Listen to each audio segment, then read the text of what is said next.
James Robert Wills was born on March 6, 1905. Better known as Bob Wills, he was an American Western swing musician, songwriter, and bandleader. Bob Wills is considered one of the fathers of Western swing and is called the King of Western swing by his fans. Bob Wills' father was a statewide champion fiddle player. The young Bob Wills learned to play the fiddle and the mandolin. The Wills family frequently held country dances in their home, and there was dancing in all four rooms. As a young man, Jim Robb, as he was then known, drifted for several years, hopping freight trains and traveling from town to town to try to earn a living. In his 20s, he attended barber school, got married, and moved to Turkey, Texas to be a barber. Turkey is now considered to be Bob Wills' hometown. He alternated between barbering and fiddling even when he moved to Fort Worth in 1929. In Fort Worth, Wills formed the Wills Fiddle Band. When the Light Crust Flour Company started sponsoring their radio show, the band changed their name to the Light Crust Doughboys. Bob Wills found himself unable to get along with the authoritarian host of the Light Crust Doughboy radio show, future Texas Governor Pappy O'Daniel. Wills left the Doughboys in 1933. After forming a new band and relocating to Waco, Wills found enough popularity there to move to a bigger market. They left Waco in January of 1934 for Oklahoma City. Wills soon settled the renamed Texas Playboys in Tulsa, Oklahoma, and began broadcasting noontime shows there over the 50,000-watt KVOO radio station. In addition, they played dances in the evenings, including regular ones at the ballroom on Thursdays and Saturdays.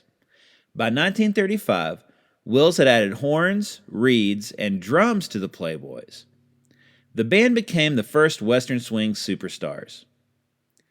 In 1940, New San Antonio Rose sold 1 million records and became the signature song of the Texas Playboys. The "new" in the song's title referred to the fact that Wills had recorded it as a fiddle instrumental in 1938 as San Antonio Rose. In 1940, Wills, along with the Texas Playboys, co-starred with Tex Ritter in Take Me Back to Oklahoma. Other films would follow. According to one source, he appeared in a total of 19 films. In late 1942, after several members had left the group, and as World War II raged, Wills joined the Army. He received a medical discharge in 1943. After leaving the Army in 1943, Wills moved to Hollywood and began to reorganize the Texas Playboys. He played for huge crowds in Los Angeles, where many of his Texas and Oklahoma fans had also relocated during the Great Depression and World War II in search of jobs. Bob Wills made a great deal of money playing dances in California and began to make more creative use of electric guitars to replace the big horn sections the Tulsa band had included. While on his first cross-country tour, Wills appeared on the Grand Ole Opry and used drums in the performance even though they were banned.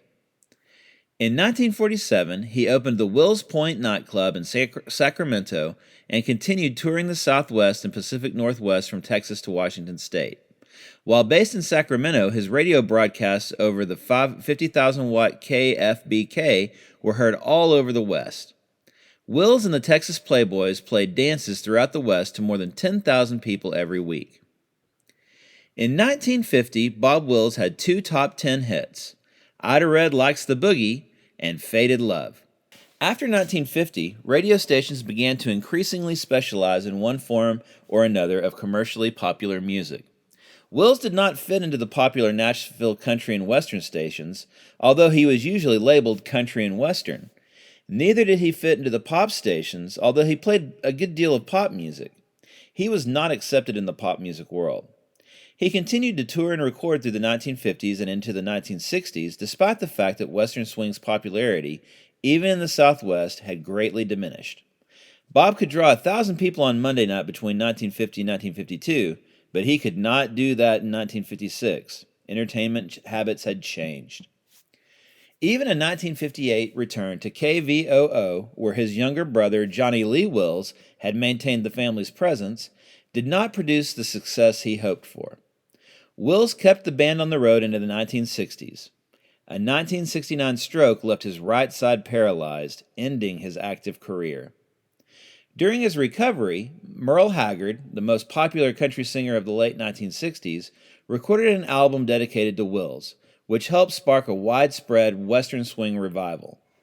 In the fall of 1973, Wills and Haggard began planning a Texas Playboys reunion album. The first session was held on December 3, 1973, with Wills leading the band from his wheelchair. That night, he suffered another massive stroke in his sleep. The stroke left him in a coma. The Texas Playboys finished the album without him. Wills never regained consciousness and died on May 15, 1975, in a nursing home.